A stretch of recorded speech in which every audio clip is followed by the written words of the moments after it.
कृष्ण गोविंद हरे मुरारे।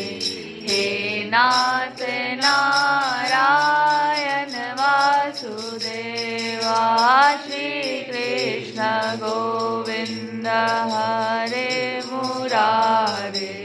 हे नाथ नारायण वासुदेवा। हे नाथ नारायण वासुदेवा। हे नाथ नारायण वासुदेवा। हे नाथ नारायण वासुदेवा। हे नाथ नारायण वासुदेवा। श्री कृष्ण गोविंद हरे मुरारे।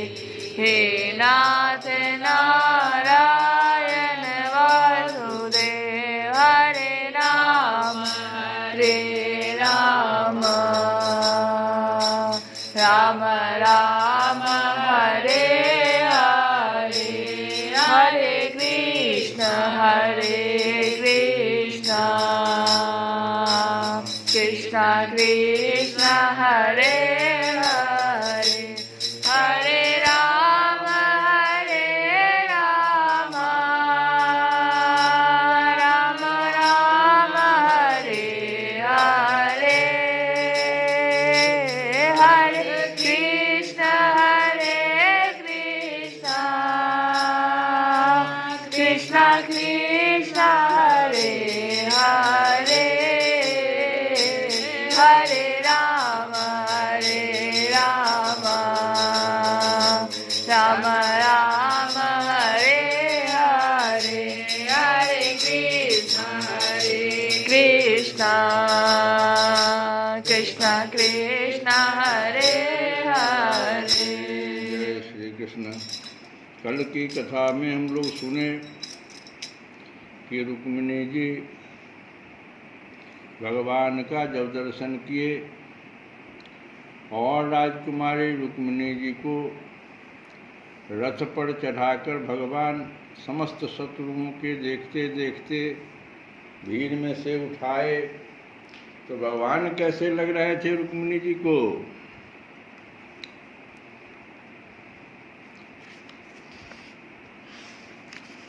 तो उसको बहुत सुंदर भजन के रूप में प्रस्तुत किया गया है कि दुल्हा बने रे नंद लाल। दुल्हा बने रे नंद लाल की रुक्मिणी दुल्हन बनी। दुल्हा बने रे नंद लाल की रुक्मिणी दुल्हन बनी। दुल्हन बनी दुल्हन बनी दुल्हन बनी दुल्हन बनी। दुल्हा बने रे नंद लाल रुक्मिणी दुल्हन बनी। दुल्हा बने रे नंद लाल रुक्मिणी दुल्हन बनी। दुल्हन बनी दुल्हन बनी दुल्हन बनी दुल्हन बनी। दुल्हा बने रे नंद लाल रुक्मिणी दुल्हन बनी। दुल्हा बने रे नंद लाल रुक्मिणी दुल्हन बनी। रुक्मिणी पहनी है सतरंगी साड़ी। रुक्मिणी पहनी है सतरंगी साड़ी। सतरंगी साड़ी रे सतरंगी साड़ी।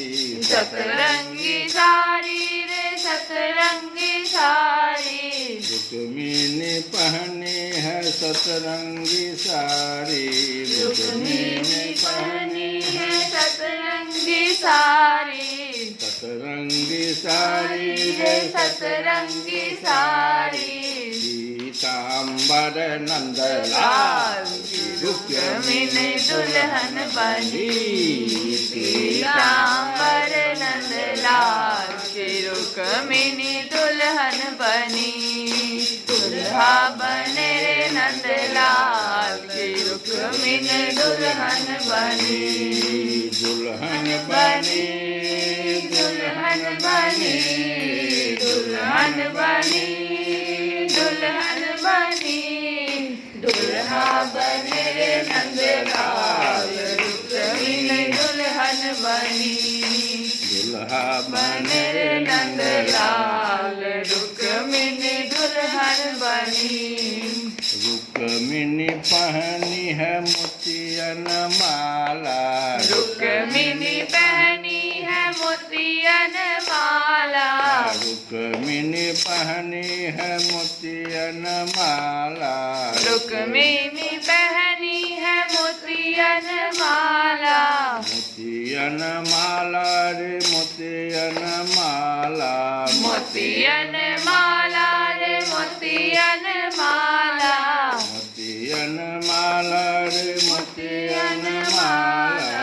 मोतियन माला रे मोतियन माला। दुल्हा बैजंती माँ। रुक्मिणी दुल्हन बनी। दुल्हा बैजंती माँ रुक्मिणी दुल्हन बनी। दुल्हा बने रे नंदलाल रुक्मिणी दुल्हन बनी। दुल्हा बने रे नंदलाल रुक्मिणी दुल्हन बनी। जय श्री कृष्ण। इस प्रकार से भगवान सब जरासंध के जितने भी वशवर्ती अभिमानी राजाओं थे उनके सामने में उनका भारी तिरस्कार करके और सबके सामने रुक्मिणी जी को लेकर, रुक्मिणी जी तो लक्ष्मी जी थी, तो भगवान नारायण हैं तो नारायण जी की सब दिन से लक्ष्मी जी हैं। जैसे नारद जी वहाँ रामचरितमानस में क्या बन गए, भगवान आए और अपनी पत्नी को लेकर चले गए। नारद जी वहाँ क्या बन गए, बेवकूफ़ बन गए। वैसे ही यहाँ हालत हो गया। अब आगे की कथा में श्री सुखदेव जी कहते हैं कि परीक्षित इस प्रकार कह सुनकर सबके सब राजा क्रोध से आग बबूला हो उठे और कवच पहनकर अपने अपने वाहनों पर सवार हो गए। अपनी अपनी सेना के साथ सब धनुष ले लेकर भगवान श्री कृष्ण के पीछे दौड़े। राजन, जब यदुवंशियों के सेनापतियों ने देखा कि शत्रुदल हम पर चढ़ा आ रहा है, तब उन्होंने भी अपने अपने धनुष टंकार किया और घूमकर उनके सामने डट गए। जरासंध की सेना के लोग कोई घोड़े पर, कोई हाथी पर, तो कोई रथ पर चढ़े हुए थे। वे सभी धनुर्वेद के बड़े मर्मज्ञ थे। वे यदुवंशियों पर इस प्रकार बाणों की वर्षा करने लगे मानो दल के दल बादल पहाड़ों पर मूसलाधार पानी बरसा रहे। परम सुंदरी रुक्मिणी जी ने देखा कि उनके पति श्री कृष्ण की सेना बाण वर्षा से ढक गई है। तब उन्होंने लज्जा के साथ भयभीत नेत्रों से भगवान श्री कृष्ण के मुख की ओर देखा। भगवान ने हंसकर कहा, सुंदरी डरो मत, तुम्हारी सेना अभी तुम्हारे शत्रुओं की सेना को नष्ट किए डालती है। इधर गद और संकर्षण आदि यदुवंशी वीर अपने शत्रुओं का पराक्रम और अधिक न सह सके। वे अपने बाणों से शत्रुओं के हाथी, घोड़े तथा रथों को छिन्न भिन्न करने लगे। उनके बाणों से रथ, घोड़े और हाथियों पर बैठे विपक्षी वीरों के कुंडल, किरीट और पगड़ियों से सुशोभित करोड़ों सिर, खंग, गदा और धनुष युक्त हाथ, पहुँचे, जांघें और पैर कटकट कर पृथ्वी पर गिरने लगे। इसी प्रकार घोड़े, खच्चर, हाथी, ऊंट, गधे और मनुष्यों के सिर भी कटकट कर रणभूमि में लौटने लगे।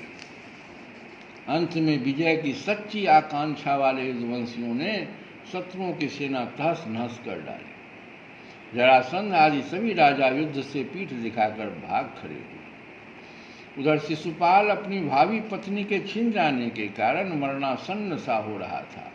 न तो उसके हृदय में उत्साह रह गया था और न तो शरीर पर कांति। उसका मुंह सूख रहा था। उसके पास जाकर जरासंध कहने लगा, शिशुपाल जी, आप तो एक श्रेष्ठ पुरुष हैं, यह उदासी छोड़ दीजिए, क्योंकि राजन कोई भी बात सर्वदा अपने मन के अनुकूल ही हो या प्रतिकूल ही हो, इस संबंध में कुछ स्थिरता किसी भी प्राणी के जीवन में नहीं देखी जाती।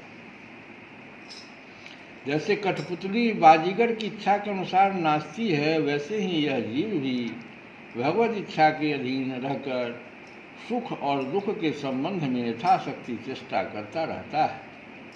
देखिए, श्री कृष्ण ने मुझे 23 अक्षौहिणी सेनाओं के साथ 17 बार हरा दिया। मैंने केवल एक बार 18वीं बार उन पर विजय प्राप्त की। फिर भी इस बात को लेकर मैं न तो कभी शोक करता हूँ और न तो कभी हर्ष, क्योंकि मैं जानता हूँ कि प्रारब्ध के अनुसार काल भगवान ही इस चराचर जगत को झकझोरते रहते हैं। इसमें संदेह नहीं कि हम लोग बड़े बड़े वीर सेनापतियों के भी नायक हैं। फिर भी इस समय श्री कृष्ण के द्वारा सुरक्षित यदुवंशियों की थोड़ी सी सेना ने हमें हरा दिया है। इस बार हमारे शत्रुओं की ही जीत हुई, क्योंकि काल उन्हीं के अनुकूल था। जब काल हमारे दाहिने होगा तब हम भी उन्हें जीत लेंगे। परीक्षित, जब मित्रों ने इस प्रकार समझाया तब चेदी राज शिशुपाल अपने अनुयायियों के साथ अपनी राजधानी को लौट गया और उसके मित्र राजा भी, जो मरने से बचे थे, अपने अपने नगरों को चले गए। रुक्मिणी जी का बड़ा भाई रुक्मी भगवान श्री कृष्ण से बहुत द्वेष रखता था। उसको यह बात बिल्कुल सहन न हुई कि मेरी बहन को श्री कृष्ण हर ले जाएं और राक्षस रीति से बलपूर्वक उसके साथ विवाह करें। रुक्मी बली तो था ही, उसने एक अक्षौहिणी सेना साथ ले ली और श्री कृष्ण का पीछा किया। महाबाहु रुक्मी क्रोध के मारे जल रहा था। उसने कवच पहनकर और धनुष धारण करके समस्त नरपतियों के सामने यह प्रतिज्ञा की कि मैं आप लोगों के बीच में यह शपथ करता हूँ कि यदि मैं युद्ध में श्री कृष्ण को न मार सका और अपनी बहन रुक्मिणी जी को न लौटा सका तो अपनी राजधानी कुंडिनपुर में प्रवेश नहीं करूँगा। परीक्षित, यह कहकर वह रथ पर सवार हो गया और सारथी से बोला, जहाँ कृष्ण हो वहाँ शीघ्र से शीघ्र मेरा रथ ले चलो। आज मेरा उसी के साथ युद्ध होगा। आज मैं अपने तीखे बाणों से उस खोटी बुद्धि वाले ग्वाले के बलवीर्य का घमंड चूर चूर कर दूंगा। देखो तो उसका साहस और हमारी बहन को बलपूर्वक हर ले गया है।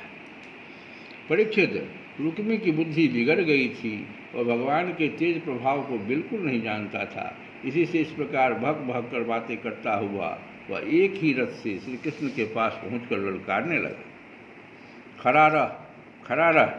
उसने अपने धनुष को बलपूर्वक खींचकर भगवान श्री कृष्ण को 3 बाण मारे और कहा, एक क्षण मेरे सामने ठहर।